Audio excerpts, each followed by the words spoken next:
Hello! Welcome to my channel if you are new, and welcome back if you've been here before. As promised, I'm going to show you how to do a dry brushing technique. Now, there are several different ways you can do your dry brushing. It's all the same idea. It's a dry paintbrush, which is a teeny weeny little bit of paint on it, and then you use it in specific spots on your furniture, so I'll show you.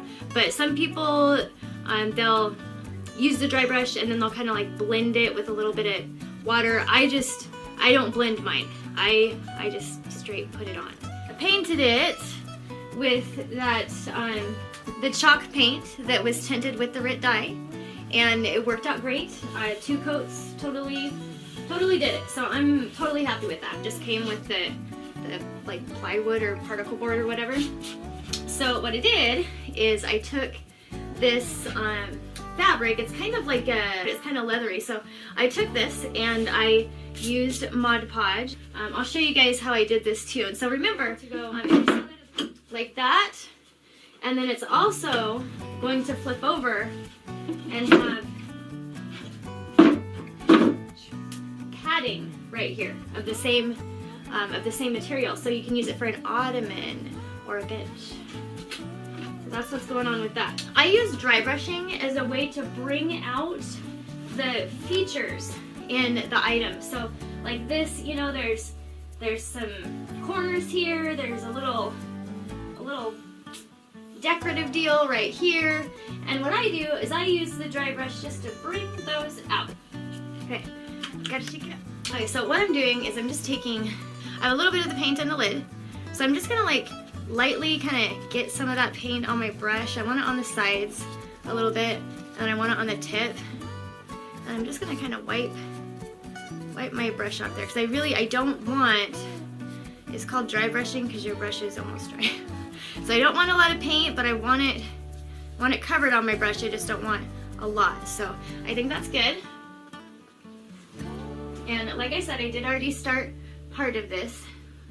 For the technique I'm doing, I am bringing out all these little features on this table. So what I'm going to do is very carefully run my brush along the edges. Okay, so I'm going to run my brush along this edge. Make it darker. See, it made a line. And you kind of got to be careful, and you're going to get the paint in other spots too, and that's fine.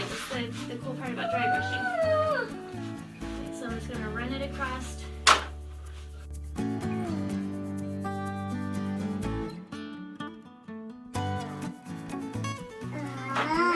I really want to get this edge right here, and it's kind of difficult, so I'm going to kind of bring it.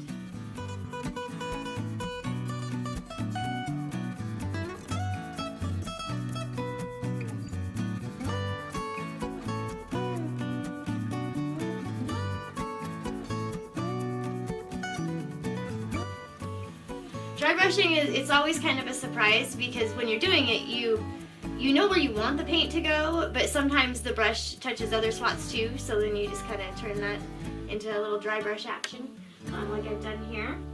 So let me just show you now what this piece looks like now that it's been dry brushed, and now I've only dry brushed the side, obviously. As you can see, let me zoom you out. It looks pretty cool. I think it looks really neat. You've got your black, or my black, whatever, the black piece right here that's clear coated, so it's not fabric anymore. Like you could put a cup on it and spill stuff on it, and it's totally fine because I put a coat over it. See how along the edges here you can see there's no dry brushing, so it's just kind of boring. But then you look here, and it's like cool.